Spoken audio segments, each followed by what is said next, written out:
छू लेंगे सितारों को, अब दूर नहीं है मंजिल। कुछ इसी अंदाज में, कुछ इसी खूबसूरती के साथ अपने खेल को, अपनी खेल प्रतिभा को तराश रही हैं सहारनपुर की हिमानी चंदेल, जो आज हमारे साथ है सिटी वेब न्यूज़ से खास मुलाकात में। और मैं आपको बता दूं कि ये वो प्रतिभा हैं जिनकी वजह से सहारनपुर का नाम अंतर्राष्ट्रीय खेल मानचित्र पर रोशन होने जा रहा है।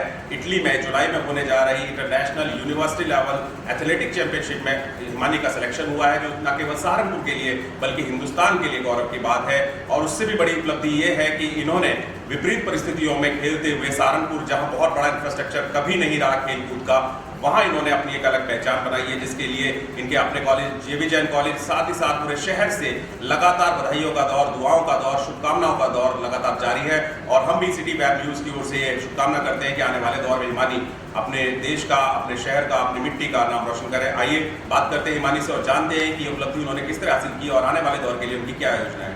हिमानी, सिटी वेब न्यूज़ में आपका बहुत बहुत स्वागत है। आज हम बात करना चाहते हैं आपसे उन उपलब्धियों के बारे में जो अभी तक आप अर्जित कर चुकी हैं। और सबसे पहले आप हमें ये बताइए कि कैसे शुरुआत में एथलेटिक्स की तरफ आपका कैसे रुझान हुआ? स्टार्टिंग में भाई करता है, भाई स्कूल्स में है, भाई करता था। फिर मैंने सबसे स्टार्टिंग में सर के बाद से स्टार्ट किया था। 2 साल हो गया, 3 साल अभी अगस्त में कंप्लीट हो जाएगा करते हुए। सर ने बेसिक ट्रेनिंग सर से स्टार्ट हुई है, इवेंट सब कुछ सेट सर ने किया है। फिर पहले तो कॉलेज डिप्लोमा के इंजीनियरिंग में वहाँ 1 साल किया, उसके बाद सभी ने जेवी जैन कॉलेज में एडमिशन कराया था, रहती थी सर के पास में। और सर ही ट्रेनिंग कराते हैं सुबह शाम। पहले मैं सहारनपुर में करती थी, उसके बाद यहाँ पे सिंथेटिक नहीं है तो सर देहरादून के गए, करिश्मा की है प्रैक्टिस, दिल्ली भी की है, क्योंकि यहाँ पे सिंथेटिक नहीं होता था। इसमें सर के साथ ही अलग अलग जगह जाके कॉम्पिटिशन की तैयारी करती हूँ। और फिर लास्ट ईयर यूनिवर्सिटी लेवल भी हुआ था, मेरिट में 2 सिल्वर आए थे 100 और 200 में, बट ऑल इंडिया यूनिवर्सिटी के लिए सिलेक्शन हुआ था। इस साल दोनों गोल्ड यूनिवर्सिटी में, फिर ऑल इंडिया गई, वहाँ पे 4th था, मेडल था। दिल्ली के लिए फिर कॉम्पिटिशन था भुवनेश्वर में, वहाँ से फिर वर्ल्ड यूनिवर्सिटी में सिलेक्शन हुआ 100 मीटर के। निश्चित रूप से गुरु का रोल हमेशा से महत्वपूर्ण रहा है। चाहे हम अपनी संस्कृति की बात करें, अपनी परंपरा की बात करें, तो गुरुकुल पद्धति, गुरु शिष्य पद्धति हमेशा से एक हौसला देती रही है। आपके गुरु जो है वो किस तरह से आपको तैयार करते हैं? अपनी दिनचर्या के बारे में बताइए कि सुबह से शाम तक आप किस तरह से तैयारी करती हैं? सुबह सर जाते हैं स्टेडियम दोनों टाइम, जैसे मैंने बताया मैं रहती भी सर के पास ही हूँ। काफ़ी बच्चे रहते हैं सर के पास, मेरे कुछ सीनियर दीदी हैं जो अब जॉब करते हैं। सुबह 5, साढ़े 4, 5 बजे उठते हैं, फिर स्टेडियम जाते हैं, वहाँ सुबह 2-2.5 घंटे प्रैक्टिस जितना भी होता है। फिर घर आके नाश्ता किया, खाना खाया, फिर रेस्ट करेंगे। शाम के सेशन में फिर 2-2.5 घंटा प्रैक्टिस होती है। सर शेड्यूल डिसाइड किया हुआ है पूरा, इस दिन कौन सा वर्कआउट होगा, कैसे होगा, सर सब कुछ देखना होता है। चूंकि अब आप पहली बार अंतर्राष्ट्रीय एक प्रतिस्पर्धा में जा रही है, बड़ी प्रतियोगिता में जा रही है, और निश्चित रूप से हिंदुस्तान की परिस्थितियां अलग है, जैसे आपने सिंथेटिक की बताई और चीज़ें बताई, तो ये कितना, इसका चैलेंज या दबाव कितना है आपके ऊपर और कैसे आपने अपने आप को कूल रखा हुआ? ये सब तो सर ये चीज़ है कि हम लोग इतना प्रेशर सर आने नहीं देते। सब चीज़ पहले से सर मेंटेन करके रखते कि चलो 2 महीना रहेगा तो सिंथेटिक की ज़रूरत है, तो देहरादून भी गए हम लोग, और वेदर के अकॉर्डिंग वो सब सर पहले से डिसाइड होता है। तो सर हमें बताते हैं कि गर्मी और आना है, तो वो चैलेंज जिसने उतना फेस नहीं किया, वो सर ने पहले से ऑब्स्टेकल बोलते वो हटा रखे हैं पहले से, वो सब सर ने मेंटेन किया हुआ है। हाँ, ये सुबह शाम जाते हैं तो बस सर के साथ जाते हैं। थोड़ा सा रहता है कि घर यहाँ से जब जाते हैं थोड़ा सा एक्सपेंसेस बढ़ जाते हैं जब हम दूसरी सिटीज़ में जाते हैं, बस वो थोड़ा सा है कि अगर सिंथेटिक यहाँ पे अपने सहारनपुर हो जाए तो काफ़ी हेल्प करेगी। अच्छी बात कही आपने। हिमानी की इंफ्रास्ट्रक्चर की जब हम बात करते हैं तो अभी हमें सहारनपुर में काफ़ी नज़र आती है कि अभी काफ़ी कुछ होना बाकी है, लेकिन जिस तरह से जेवी जैन कॉलेज आपके सहयोग के लिए आ गया है, यूनिवर्सिटी CCS यूनिवर्सिटी भी आपका हमें पता चला है कि सहयोग कर रही है, तो ये सब लग रहा है कि सहारनपुर जैसे शहर में अगर इस तरह की कोशिश मल्टीपल लेवल पर हो जाए, सरकार और गैर सरकारी स्तर पर दोनों पर, तो कैसा आने वाले दौर में यहाँ से प्रतिभा निकलेंगी? सर संजीव सर जो है वो भी काफ़ी हेल्प किया उन्होंने, इसे यूनिवर्सिटी ने जो पूरा जितना खर्चा है 2.5 लाख रुपये दिया, तो फिर उससे मतलब बच्चों का कॉन्फिडेंस लेवल बूस्ट होगा। वो अपने एंड पे बच्चों को ये रहता है कि अगर हम हमारा आगे सिलेक्शन भी होता तो कैसे पैसे का मैनेज होता, उन्हें पता चलेगा कि यूनिवर्सिटी सारा खर्च उठा रही, तो वहाँ पर चीज़ जरूर कोशिश करें। हिमानी, आपसे जानना चाहेंगे कि इस प्रतियोगिता के लिए जो तैयारी है, इसके बाद एक लंबा सफर आपका शुरू होने वाला है, आपने क्या टारगेट सेट किया है, क्या लक्ष्य सेट किया है कि इस प्रतियोगिता के बाद आप आगे किस तरह से तैयारी रखेंगे? सर अभी भोपाल जा रही हूँ 2 महीना के लिए, तो मैं सर केंद्र में आई भोपाल प्रैक्टिस को, उसके बाद फिर संजय ओलंपिक का टारगेट दिया है कि ठीक है अभी 2 साल हुए हैं, धीरे धीरे सर ने जो टारगेट दिए कि अभी इतना का रनिंग करना है, अपना रनिंग और फिर अब नेशनल में और इंडिया टीम में कैंप में चल रही है। आखिरी आपसे बात, आप कोई मैसेज देना चाहेंगे जो एथलेटिक्स में आना चाहते हैं बच्चे, लेकिन अभी तक उनको कोई स्ट्रक्चर या कोचिंग या इस तरह के बारे में उनको मालूम नहीं है, कोई मैसेज आप उन तक पहुँचाना चाहेंगे? शॉर्टकट नहीं होना चाहिए कभी भी, मेहनत करो सुबह शाम, और गाइडेंस बहुत ज़रूरी है। कोच कई बार कोच हमारे यहाँ है कि पैसे ले लेते हैं कि हम इतना दिन में कर देंगे, तो सही प्रॉपर गाइडेंस होनी ज़रूरी है। और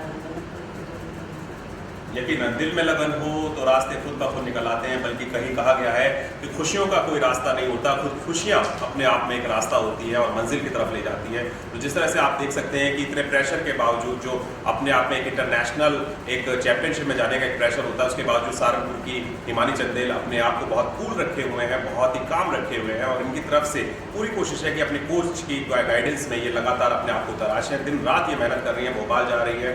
हमारी दुआएं इनके साथ हैं, सिटी वेब न्यूज़ की पूरी टीम की दुआएं इनके साथ है, शुभकामनाएं के साथ है उसी का सब ज़माने में बुलंद नवाज जो है अपने बड़ों का एहतराम करके खुश। यकीनन जब गुरुओं की बात आती है, बड़ों की बात आती है, तो हमें ध्यान आता है अपने हिंदुस्तान की उस परंपरा का जिसे गुरु शिष्य परंपरा कहा जाता है। और ऐसे ही एक गुरु जिन्होंने खेल की दुनिया में, एथलेटिक की दुनिया में अपने बच्चों को तराशने के साथ ही उपलब्धियां भी हासिल करने की दिशा में एक बहुत बड़ा कदम बढ़ाया है। मेरा आशय है संदीप कुंडी साहब से, जो एथलेटिक कोच है और बहुत ही मेहनत के साथ अपने बच्चों को तराश रहे हैं। अभी हाल ही में एक उपलब्धि उनके एक बच्चे ने, हिमानी चंदेल ने हासिल की है, जो इंटरनेशनल वर्ल्ड चैंपियनशिप में, एथलेटिक चैंपियनशिप के लिए सिलेक्ट हुई है, यूनिवर्सिटी चैंपियनशिप के लिए सिलेक्ट हुई है। हम चाहते हैं कि संदीप जी से बात करें और जानें कि किस तरह से ये सफर शुरू हुआ और आने वाले दौर में उनकी क्या योजना है। Sandeep ji, city web news में आपका बहुत बहुत स्वागत है। हम आज आपसे बात करना चाहते हैं कि आपने खुद, क्योंकि आज तो बहुत सारे बच्चे हैं आपके पास जो अपने आप को बढ़ा रहे हैं, लेकिन आपको कब ये इंस्पिरेशन मिली कि आपको कोचिंग के फील्ड में आना चाहिए? सर मैं भी खिलाड़ी रहा हूँ सहारनपुर से, लेकिन कुछ आर्थिक स्थिति की वजह से थोड़ा वैसे मैं उस लेवल पर नहीं पहुँच पाया। तो थोड़ा एक मन में है कि हमारे इंडिया में एक प्रॉब्लम है कि एक एथलेटिक्स में इतना बड़ा मतलब कंट्री है, ये इतनी बड़ी कंट्री है, 125 करोड़ के आसपास आबादी है। इंडिया का कोई ओलंपिक में एथलेटिक्स में कोई मेडल नहीं। हम कोचिंग देते हैं, लेकिन हम अपने बच्चों को कोचिंग सिर्फ इस लेवल के लिए देते हैं कि हाँ हमें ओलंपिक खेलना है। लेकिन मेरा मानना है कि हम शुरू से इनके मन में ये वर्ग देते कि हाँ ओलंपिक में मेडल लेना भी है। ये चीज़ अभी तक किसी कोच को मैंने भी कोच के अंदर ट्रेनिंग किया है, बहुत कोचों के पास गया हूँ भी, लेकिन किसी कोच का ये नहीं मानना है कि क्या ना इंडिया में कोई मेडल एथलेटिक्स में आ सकता है। लेकिन मेरा मानना है कि एथलेटिक्स में इंडिया में मेडल आ सकते हैं अगर हमारा प्रयास सही है, अगर हमारी कोचिंग सही है, तो 100% इंडिया का एथलेटिक्स में मेडल आ सकता है। संदीप जी, बहुत अच्छी बात कही आपने, क्योंकि आप ये समझते हैं, आप ग्राउंड रियलिटी को समझते हैं। मैं वही लाना चाहता हूँ कि ये जो आर्थिक अभाव आते हैं या इंफ्रास्ट्रक्चर का अभाव आता है, और खासतौर पर जब हम सहारनपुर जैसे शहर की बात करते हैं जहाँ बहुत बड़ा इंफ्रास्ट्रक्चर ऑलरेडी नहीं है, तो यहाँ कितना चैलेंजिंग है ये काम आपके लिए? ये बहुत चैलेंजिंग है। सबसे बड़ा चैलेंज तो हमारे खुद के यहाँ के खिलाड़ियों से है और खुद के स्टाफ से है। सबसे बड़ी प्रॉब्लम है हमारे यहाँ की कि हमारा खिलाड़ी शॉर्टकट की तरफ ज़्यादा भागता है, जैसे मेडिसिन वगैरह ठीक है, मतलब सप्लीमेंट वगैरह चलता है, लेकिन स्ट्राइड इतना खतरनाक है कि खिलाड़ी को कुछ दिन के लिए तो उठाएगा, लेकिन आने वाले कुछ 1-2 साल के बाद वो खिलाड़ी वहाँ पे खत्म हो जाएगा। और खिलाड़ी को अगर लंबा जाना है, तो हमारा टारगेट लंबा है, हमें ओलंपिक या एशियन गेम या कॉमनवेल्थ के लिए तैयारी करना है, तो उसके लिए कम से कम 4-5 साल हमें करना पड़ेगा। और बच्चा क्या सोचता है, आज का टाइम है कि 1-2 साल में परफॉर्मेंस लो, खिलाड़ी बन जाओ, ऐसा नहीं हो सकता, खिलाड़ी ऐसे नहीं बन सकता। जी, सपनों की दुनिया से यकीनन बाहर आके हकीकत पर काम करना ज़रूरी है। और हम देखते हैं एक लंबा दौर रहा है, पीटी उषा जैसी धावक रही है और बहुत सारे नाम रहे हैं, लेकिन सहारनपुर में जैसे हिमानी एक स्टूडेंट आपकी और बड़ी अचीवमेंट की तरफ वो बढ़ रही है। हिमानी के बारे में कुछ बताइए हमें कि उन्होंने कैसे शुरू किया आपके साथ सफ़र और वो आगे किस तरह से उनमें संभावनाएं दिख रही हैं? हिमानी मेरे पास अभी से 2.5-3 साल पहले के आसपास मेरे पास ही आई लड़की। ये अभी उसमें पॉलिटेक्निक कर रही थी वहाँ पर। पॉलिटेक्निक के वहाँ पर कुछ गेम होते हैं कि थोड़ा कराते हैं वो लोग, क्योंकि वहाँ से प्रैक्टिस के लिए मेरे पास आई। मैंने इसको 2-4 दिन प्रैक्टिस कराया, इसको देखा मैंने इसके अंदर स्पीड वो अच्छा बहुत कुछ इसके अंदर ऐसा देखा कि ये लड़की ऊपर जाएगी। लेकिन वही है कि थोड़ा टाइम का होता, इसको आने में थोड़ा वहाँ से ये रहने वाली शूटर होती है, वहाँ से आने में थोड़ा दिक्कत होती है। फिर मैंने इसको रहने का अपने ही मेरे पास और भी बच्चे रहते हैं, लड़कियाँ रहे होती हैं, वो अभी भी सेटल हो चुकी हैं सारी, तो ये लड़कियाँ मेरे पास गई। अब धीरे धीरे इसको मैंने कराया। आज ये लड़की अभी वर्ल्ड यूनिवर्सिटी जाएगी। मेरा इसका मेन टारगेट जो अभी दिया हुआ है 2022 एशियन गेम, उसके बाद ओलंपिक, नेक्स्ट ओलंपिक। ये मेरा इसका टारगेट है। बहुत अच्छी बात है। और आप ये जो टारगेट सेट करते हैं, जैसे आपने बात बताई कि आपकी आंखें इतनी अनुभवी हो चुकी हैं कि आप देख लेते हैं बच्चे के अंदर। वैसे तो हर बच्चा अपने आप में यूनिक होता है, लेकिन क्या कोई खास पॉइंट्स रहते हैं बच्चे के अंदर? आप क्या उसकी चपलता, तेज़ी या उसके अंदर स्टैमिना या क्या देखते हैं आपकी, जो इससे आपको लगता है कि बच्चा आने वाले दौर में बेहतर कर सकता है? मुझे सबसे ज़रूरी है बच्चे के अंदर जो सब चीज़ होता है वो हर बंदे के अंदर होता है, लेकिन जो लगन होती है ना, मेहनत और लगन करने की, जो जिस बच्चे के अंदर वो होगी वो बच्चा ऑटोमेटिकली अपने आप ही कामयाब हो जाएगा। उसको थोड़ा हल्का सा हमें तराशने की जरूरत होती है। वो गॉड गिफ्टेड होता है इस बंदे के अंदर, इस लड़की के अंदर गॉड गिफ्टेड है। ये लड़की में अभी फ़िलहाल ये लड़की है, एक सहारनपुर का लड़का और है कार्तिक कुमार। वो लड़का अभी इंटरनेशनल में जापान से होकर मेरे पास ट्रेनिंग कर रहा है, और वो जापान में भी ब्राउन्स मेडल था। अभी उसने ओलंपिक्स में इंडोनेशिया में अभी उसने लड़के ने अभी गोल्ड मेडल लिया है 5000 में।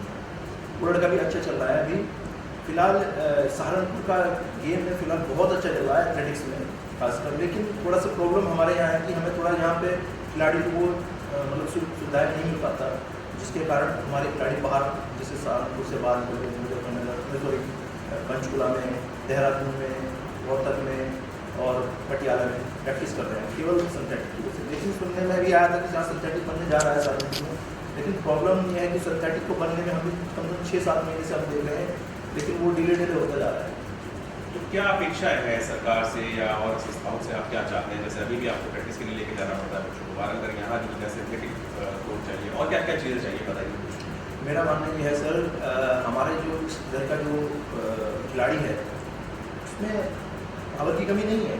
हमारे यहाँ का पानी ऐसा है कि अगर यहाँ पे सब सही मिलेगा तो सभी सिंथेटिक बनने जा रहा है। मैं इसको आपको रिजल्ट को प्रूफ कर दूंगा, जाने आने वाले ज़्यादा नहीं कह रहा, मैं 3-4 साल में प्रूफ कर दूंगा कि हाँ ऐसा कुछ है।